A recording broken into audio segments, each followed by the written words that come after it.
Chapter 25. Digging.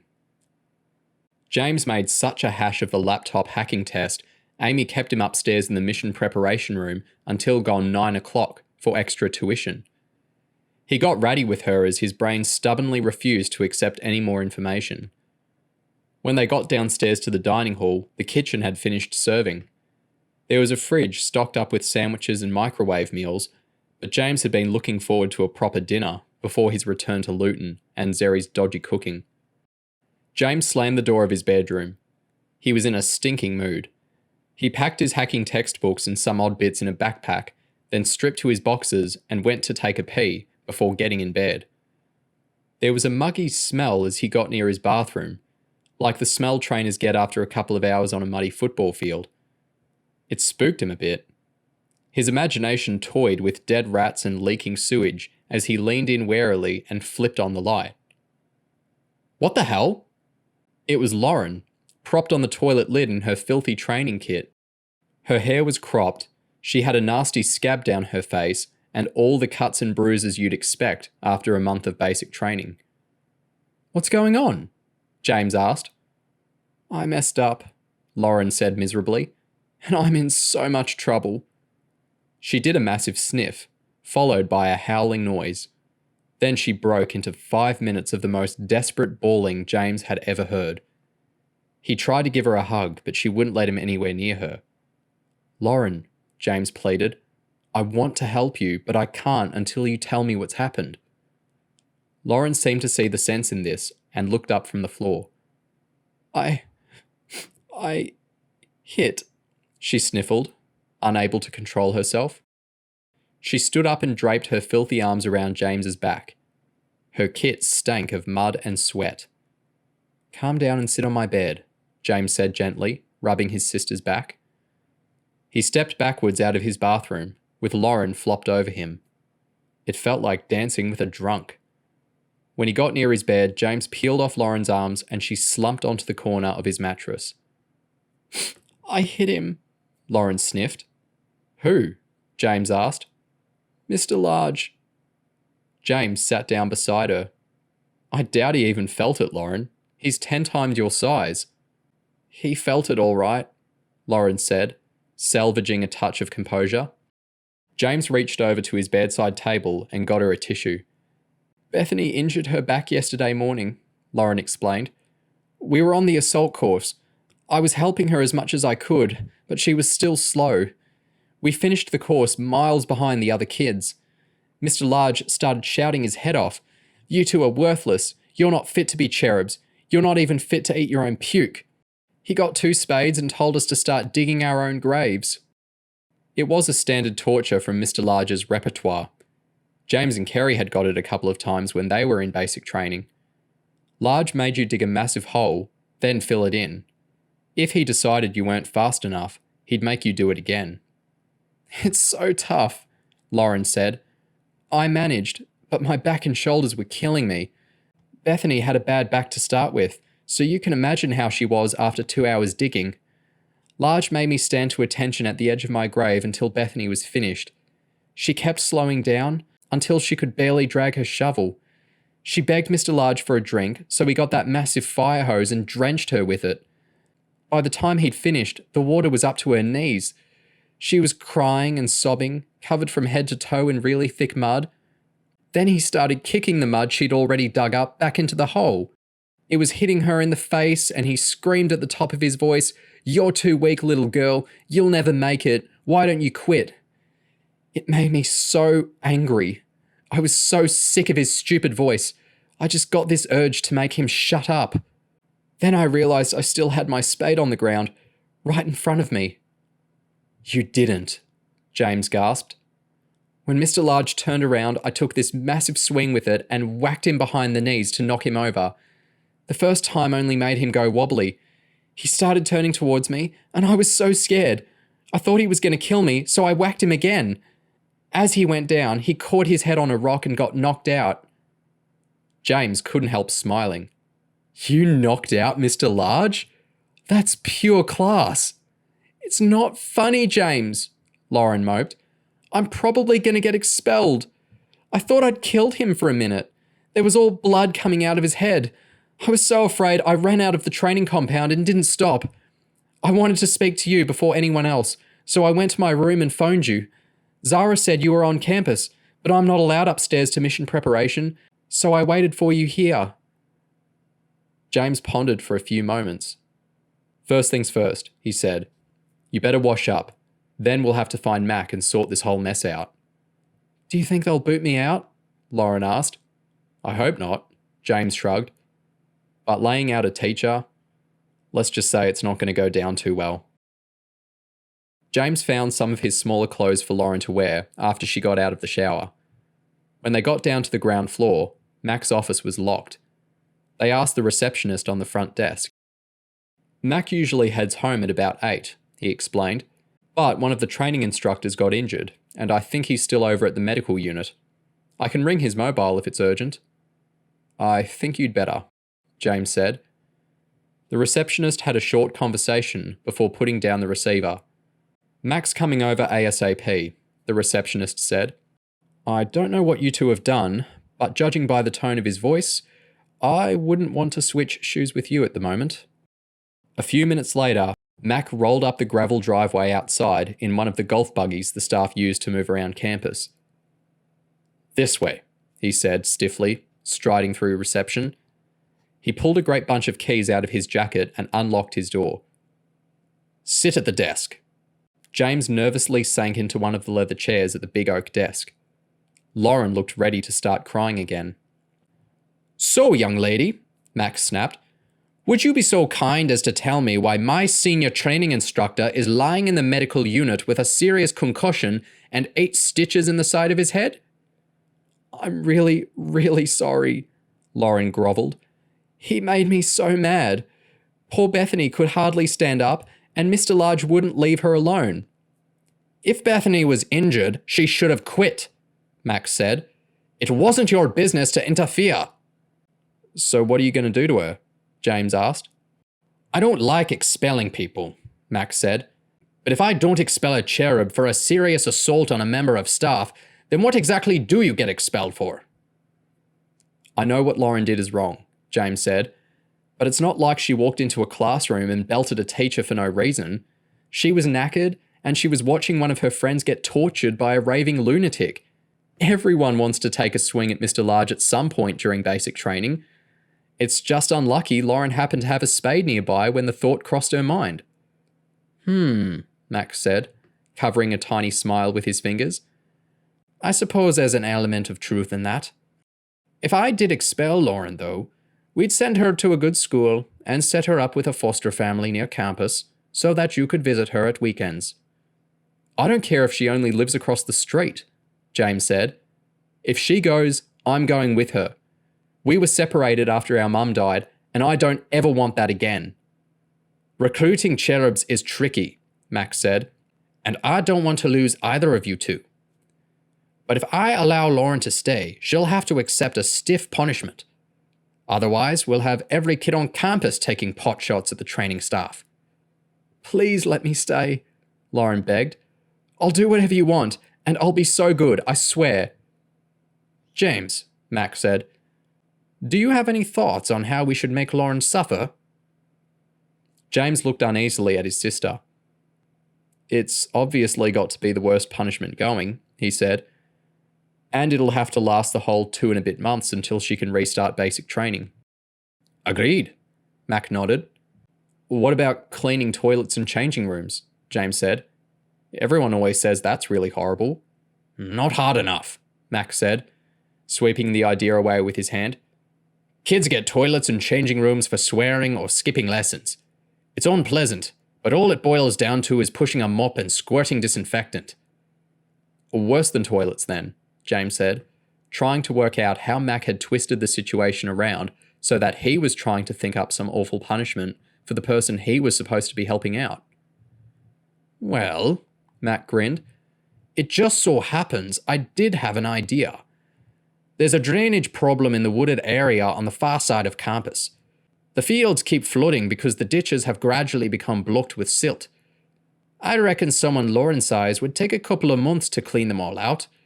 She'll have to work hard, Every day before and after school, plus all day on Saturdays and Sundays. How do you like the sound of that, Lauren? I've got to be punished, Lauren said, nodding meekly. If that's what you want, I'll do it. Ditches it is, Max said, clapping his hands together. And I'll be putting you on final warning, Lauren. That means if you do one more thing wrong, you'll get kicked out.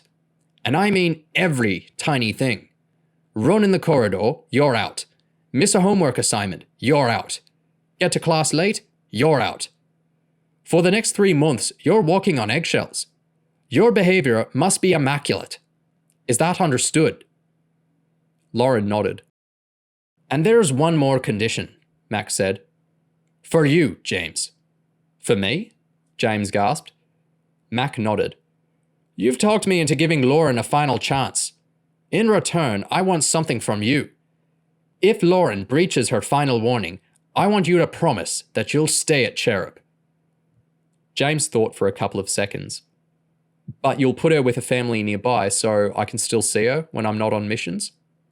Mac nodded. That seems reasonable.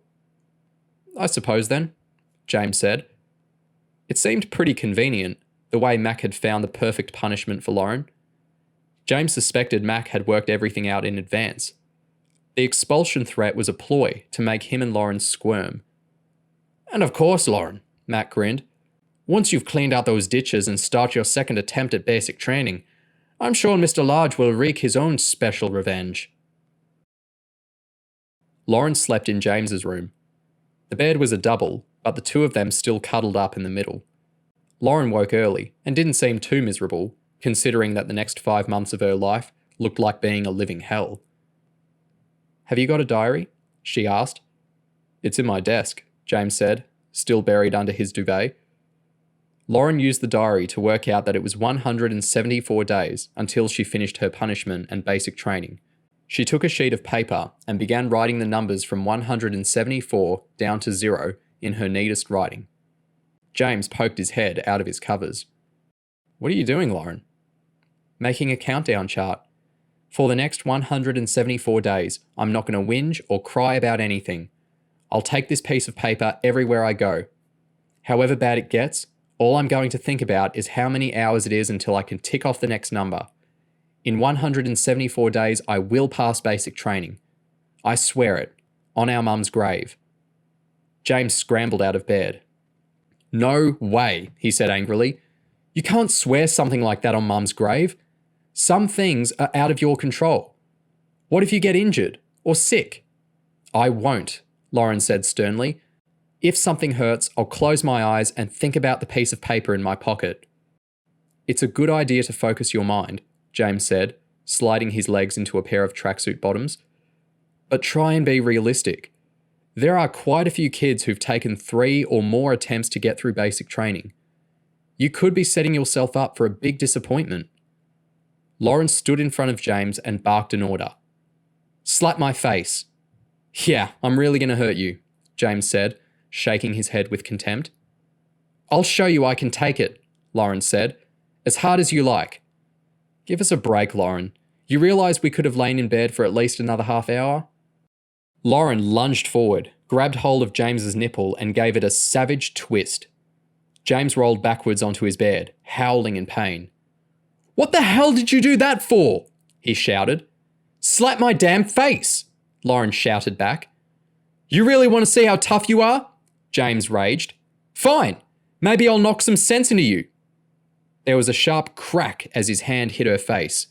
It was more painful than Lauren had expected, but she stifled her groan and toughed it out with a thin-lipped smile.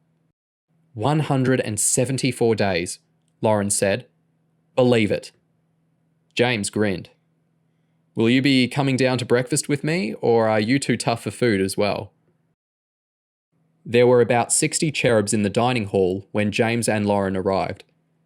It took a couple of seconds for the room to go quiet, then chairs grated backwards and everyone stood up and started clapping and banging cutlery on the table. There were shouts of Lauren and whistles as well. Shaquille was standing nearby. James looked over at him. What's this all about? Your sister? He said, as if James was some kind of idiot. She's the biggest hero in the history of CHERUB. Everyone dreams of getting revenge on Mr. Large, but I never imagined any kid would really have the guts to do it. Kids piled in from all directions until Lauren stood in an ocean of hugs and handshakes. A couple of stocky teenage boys hoisted Lauren off the ground, balanced her on their shoulders, and took her on a victory parade around the dining room. She had a mix of emotions on her face: happy, freaked out, and afraid of getting her head smacked on a light fitting. As Lauren was galloped around the room, the kids at the dining tables were all pledging to help her dig. Dig what? James asked.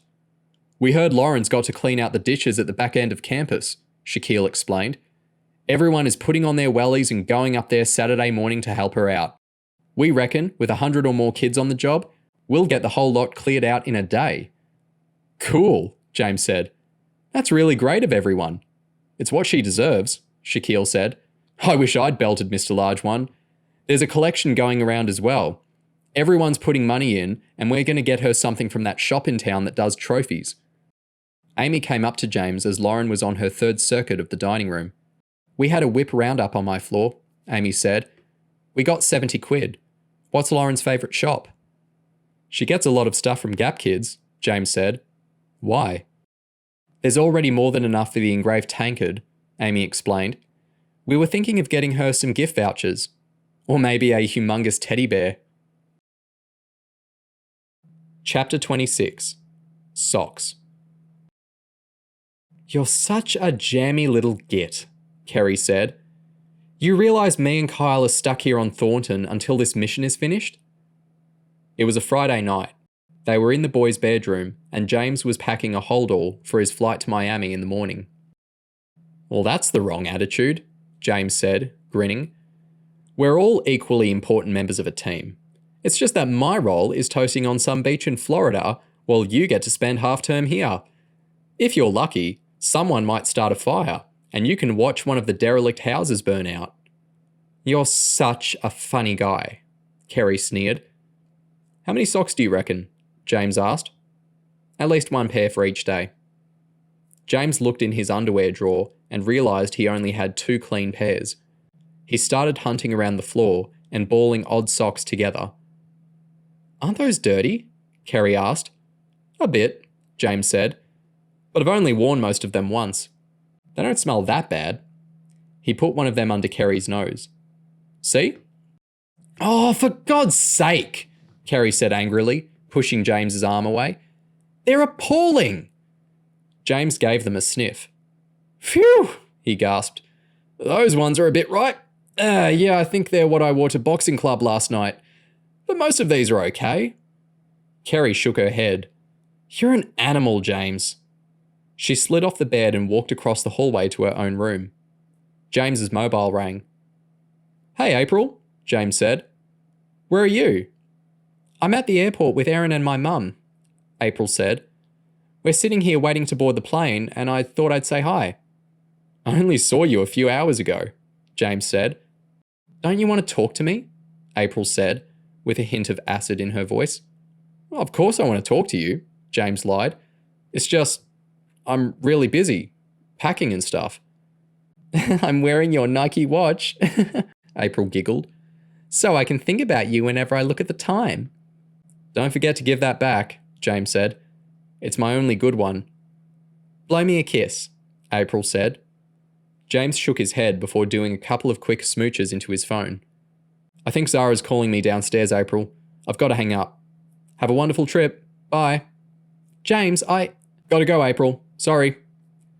James ended the call and tutted. Kerry had walked back in behind him. She was holding 4 pairs of clean sport socks. Girl trouble? She inquired. Don't ask, James said. Borrow these, Kerry said. My feet aren't much smaller than yours. Just make sure you wash them before you give them back. Cheers, James said, tucking the socks into his hold-all. You know, April's driving me round the bend. Why? Kerry asked. She seems like a really nice girl. She is, James said. But she's too intense. She phones me all the time. She follows me everywhere at school and starts putting her arm around me. If I'm talking to someone else, she pulls me away and whispers stuff in my ear. She's got a crush on you, Kerry said. You should be flattered. Oh, it's more than a crush, James said. I bet she's already picked out the wedding dress, and now she's working out the names of our kids. Typical man, Kerry said indignantly. You like having a girl draped off your arm, but only so you can snog her and impress your stupid mates. Well, give over, James said. It's just, April is a lot keener on me than I am on her. It's not my fault girls can't resist me. Oh, in your dreams, Kerry grinned. I suppose you'll dump April and leave her in a state, like you did with Nicole. Nicole, James said, looking mystified. I only kissed her once, for about 2 seconds. Nicole asked if you liked her, Kerry said. So you snogged her, then you dumped her. I just didn't snog her again, James said. I don't know why you're turning it into some big deal. But you didn't have the decency to face her. You just skulked around the house avoiding her for the next couple of days. Nicole was really upset. Well, James said, I didn't mean to hurt her feelings. Yeah, right. Look, Kerry, I don't deliberately treat girls like that. To tell the truth, there's someone else I really like. You mean Amy? Kerry said. You can practically see the drool run out of your mouth every time she comes near you. But get over it. She's 17 years old. That shows how much you know, James said tersely. Every boy on campus fancies Amy, but it's not her I'm talking about. Who is it then? None of your business. Huh, Kerry sneered. You're making it up, so I don't think you're a pig. No, James said. Do I know her? Kerry asked. Yes. It's not Gabrielle, is it? James laughed. No.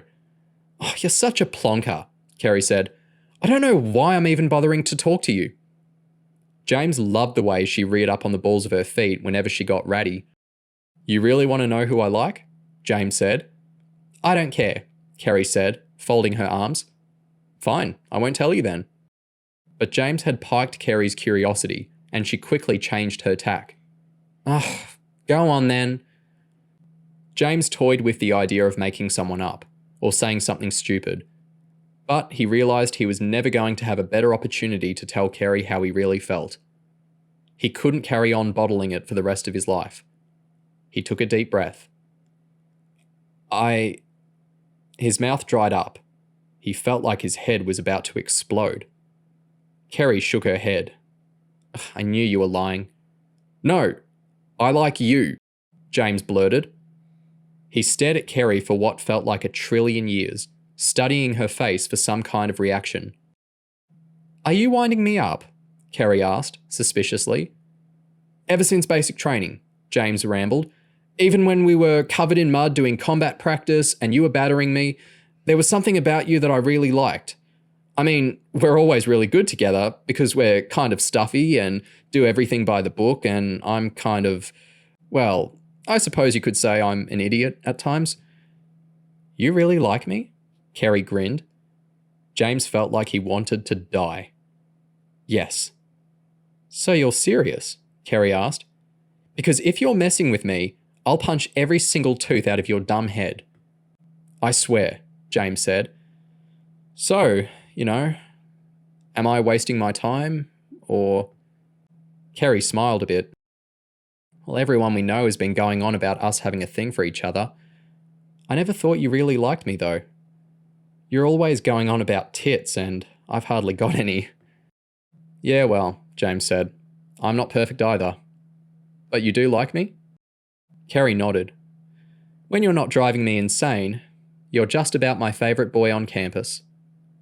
James leaned forward to kiss her, but the hold-all was stuck in the middle of the tiny room, and they had to shuffle around it. It was only a quick peck on the lips, but James got a massive rush. I wish you were coming to Miami with me, he said. It's only a week, Kerry smiled. And there's one condition if I'm going to be your girlfriend. What? James asked. From now on, your underwear only gets worn once.